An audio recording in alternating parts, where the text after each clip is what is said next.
Idealis Mundi. El Papa León XIV, explicando la razón de su nombre, aseguró que la principal es porque León XIII, con la histórica encíclica Rerum Novarum, afrontó la cuestión social. En esa encíclica de 1891, afirmaba que es clarísimo el efecto de justicia, progreso, arraigo y paz que se sigue de la difusión más amplia posible de la propiedad privada. Y que ricos y proletarios se necesitan entre sí y, por tanto, estaban llamados por la naturaleza a juntarse. La Centesimus Annus, de Juan Pablo II, 100 años después de la Rerum Novarum, fue un duro golpe al comunismo. Allí aseguraba que la primera obligación del gobierno es garantizar la propiedad y libertad individuales, de manera que quien produce pueda gozar del resultado de su trabajo. A la inversa de los estatismos donde el trabajo es un instrumento para la grandeza de la comunidad. Luego, en la Laborem Exercens, escribió que el proceso de producción, el trabajo, es la causa primaria, mientras que el capital, los medios de producción, es un instrumento. El socialismo fracasó, afirma, por estar en contra de la naturaleza humana, error antropológico que niega la sublime creatividad con la que Dios bendijo a cada persona. Según Mikhail Gorbachev, lo que ha pasado en Europa del Este, habría sido imposible sin Juan Pablo II, que fue quien más hizo por la caída del comunismo, demostrando que, hasta las cuestiones más críticas y urgentes, pueden resolverse sin violencia sino con autoridad moral, ergo, libre, no coactiva. La verdadera autoridad, la capacidad de lograr objetivos concretos no se basa en el materialismo de la fuerza física, que empeora todo, sino en el liderazgo moral. Las sociedades se mantienen, no principalmente por el miedo de los más al poder coactivo de los menos, sino por una difundida fe en la decencia de los demás, escribió Aldous Huxley. Si todos los ciudadanos salieran juntos a robar, no habría policía estatal capaz de contenerlos. En su encíclica Veritatis Splendor, recuerda que las normas morales deben seguirse siempre y en todos los casos. Condenando el relativismo de las teorías que proponen considerar supuestas consecuencias y proporciones de los actos morales.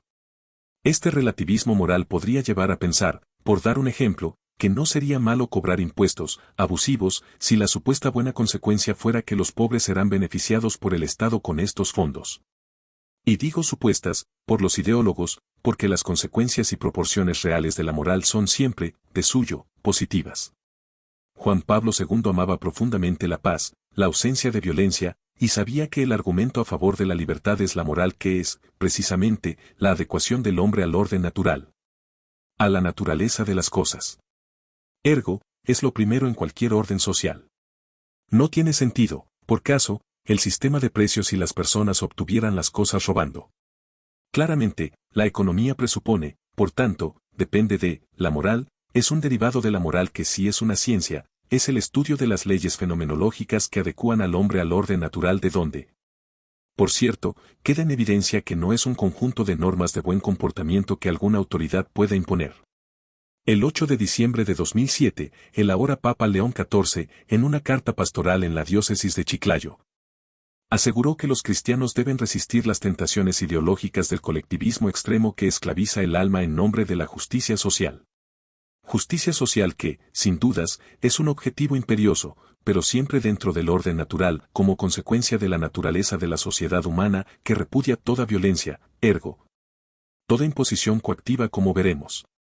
El comunismo ha penetrado incluso en ambientes cristianos disfrazado de solidaridad. Es nuestro deber pastoral desenmascararlo, denunció el 14 de mayo de 2010 en una conferencia ante obispos latinoamericanos. Y, en su primera alocución como Papa León XIV dijo, reafirmo con claridad, la Iglesia no puede ceder ante ideologías comunistas ni ante imposiciones culturales que niegan la ley natural. Cristo es la verdad, y solo en él hay libertad. Palabras que parecen de Juan Pablo II. Siglos antes, Tomás de Aquino asegura que, la violencia se opone directamente a lo voluntario como también a lo natural. Por cuanto es común a lo voluntario y a lo natural el que uno y otro vengan de un principio intrínseco, y lo violento emana de principio extrínseco.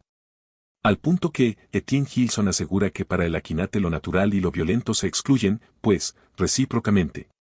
Por otro lado, Aristóteles, de quien Santo Tomás toma la metafísica, ya aseguraba siempre que fuera de los seres existe una causa que los obliga a ejecutar lo que contraría su naturaleza o su voluntad. Se dice que estos seres hacen por fuerza lo que hacen. Esta será para nosotros la definición de la violencia y de la coacción. Entonces, es violencia aquello que se opone a lo voluntario y, o a lo natural, todo aquello que pretende extrínsecamente desviar el desarrollo de las cosas. Así, aunque cueste asumirlo y, probablemente ni el mismo Santo Tomás tuvo conciencia plena, la violencia tiene que desaparecer a medida que madure, evolucione la sociedad humana. Como he explicado exhaustivamente en mi ensayo La sociedad del futuro, superando a la IA. Corolario, el Estado, en tanto institución coactiva definida como el monopolio de la violencia, tiene que tender a desaparecer y dejar lugar, en todo caso, al poder blando, el liderazgo por influencia moral. Como podrían ser, quizás, las monarquías modernas, según Joseph Nye. Antonio Camuñas en un muy interesante programa de TV del destacado economista español Daniel Lacalle. Recuerda que con la elección de León XIV se completa el novedoso plantel de las figuras que van a dar forma al tablero mundial en estos próximos y decisivos años. Y nos recuerda el origen agustiniano del Papa. Y, por cierto, San Agustín de Hipona, 354 a 430 DC, tenía muy claro que el poder coactivo era despreciable, dos amores fundaron dos ciudades. El amor propio hasta el desprecio de Dios, la terrena, el amor de Dios hasta el desprecio de sí, la celestial. Aquella se gloría en sí misma, esta en Dios, escribió.